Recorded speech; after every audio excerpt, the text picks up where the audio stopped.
Empires are often remembered for battles, generals, and conquests. However, behind every marching army was a financial system that struggled to keep soldiers fed, paid, and loyal. Armies do not fight solely for ideology, they fight for compensation. Throughout ancient history, how to pay soldiers shaped taxation, coinage, trade networks, and the survival of states. The rise and fall of empires can often be traced not to defeats in battle, but to problems in military payment systems. In early civilizations, armies were not professional forces, they were seasonal obligations. In Mesopotamia and early Egypt, soldiers were primarily farmers. When kings declared war, men were temporarily conscripted, often during agricultural off-seasons. Payment rarely came in coin, instead it came in kind.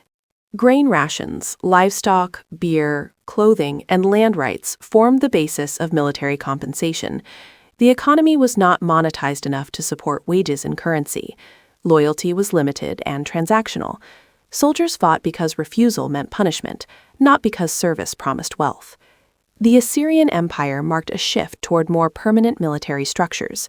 Assyria needed standing armies to control vast territories through constant intimidation and quick response. To support this, Assyrian rulers organized military provisioning. Soldiers received regular food rations, state-issued equipment, and shares of plunder. Conquest itself became a system of payment. Loot from defeated cities, gold, silver, slaves, livestock, was redistributed down the ranks. This model linked soldier motivation directly to imperial expansion. When conquest slowed, payment weakened. The system required constant warfare. Persia improved upon this approach. The Achaemenid Empire ruled over a diverse, multi-ethnic population, making uniform conscription impractical. Instead, Persia relied on a mix of levied troops, local contingents, and professional soldiers. Payment varied by role. Elite units like the Immortals received regular stipends, rations, and privileges. Satrapies contributed taxes that partly funded military expenses.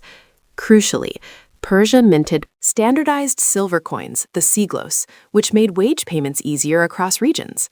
This early use of currency allowed the empire to maintain armies far from home for extended periods.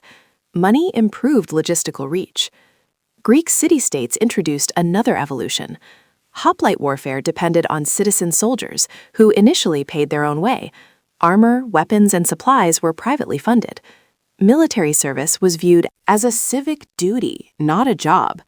This limited warfare to short campaigns near home. As conflicts intensified during the Peloponnesian War, this model collapsed. Athens led the way by providing state pay for soldiers and sailors, especially for its navy. Rowers received daily wages, turning military service into paid work. This opened the door for broader participation and enabled longer campaigns. It also strained public finances, requiring imperial revenue from tribute and trade. Sparta took a different route. Spartan soldiers were professional fighters, supported by an enslaved agricultural class called the Helots. Payment was indirect. Spartan citizens did not receive wages, they were given time to train. The state redistributed land and Helot labor to support the warrior class. The system produced elite soldiers, but was demographically fragile. Losses were difficult to replace, and economic rigidity limited adaptability. Military excellence came at the cost of financial flexibility. Rome is known for having the most influential military payment system in ancient history. Early Roman soldiers were citizen farmers who served without pay, providing their own equipment. As Rome grew, campaigns became longer and farther from Italy. This system began to fail. In the 4th century BCE, Rome introduced pay for soldiers, called stipendium, funded by taxes. Soldiers received regular wages, food rations, and a share of loot. Over time, pay became central to recruitment and loyalty. The Marian reforms in the late Roman Republic completely transformed military finances. Landless citizens enlist, and the state provided equipment. Military service became a career. Soldiers expected salary, loot, and retirement benefits. Generals frequently promised land grants after service, often given through political connections rather than state institutions. Loyalty shifted from the republic to commanders. Military pay became politicized. Armies followed whoever paid them best. Under the Roman Empire, military spending took up a large part of the state budget. Legions were paid in silver denarii, with additional donatives. Extra payments from emperors meant to secure loyalty, especially during succession. Emperors who couldn't pay risked mutiny. Inflation soon followed. To manage rising military costs, emperors debased the denarius, lowering the silver content while keeping the face value the same. Soldiers received higher nominal pay, but less in real buying power.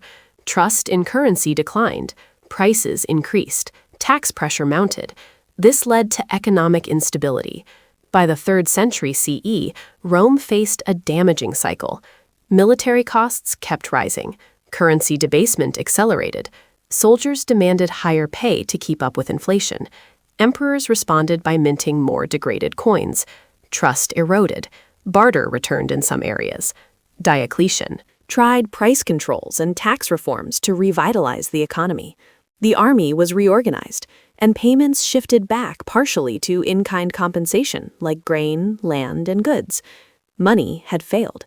The empire tried to adapt, but at great cost. In China, the military payment system followed a similar but distinct path. Early dynasties relied on conscription and corvée labor, where peasants pulled away from farming. Payment came through tax exemptions, grain rations, and land distribution. Under the Han Dynasty, professional soldiers received stipends, paid partly in coin and partly in grain. The state kept granaries specifically for military provisioning. Control over grain supply became as important as minting coins. During stable periods, Chinese dynasties balanced monetary and in-kind payments. During crises, currency inflation or shortages pushed armies back toward material compensation. Soldiers settled on frontier lands to farm when not campaigning.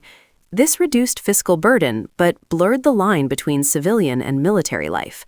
When land distribution failed or corruption diverted supplies, mutinies occurred. Dynasties fell not when armies lost battles, but when soldiers stopped being fed. In the Islamic caliphates, military pay systems changed quickly. Early Islamic armies were motivated by religious commitment and the promise of riches. Conquest produced immense wealth that was redistributed through formalized shares. As expansion slowed, caliphs set up pay registers, called the diwan.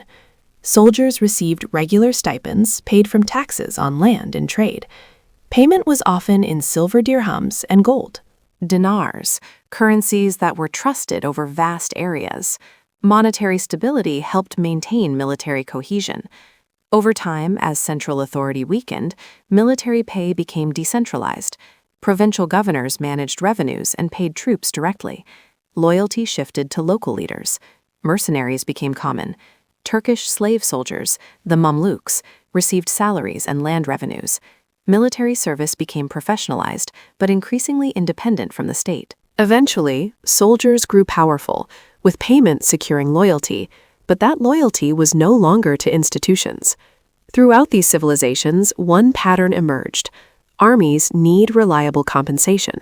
When states provide it, armies serve the state. When states fail, armies serve themselves.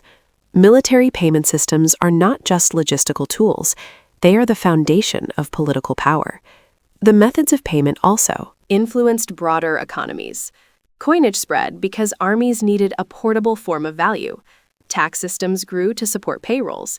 Banking and credit systems developed to move military funds over distances. Even inflation often began as a military issue.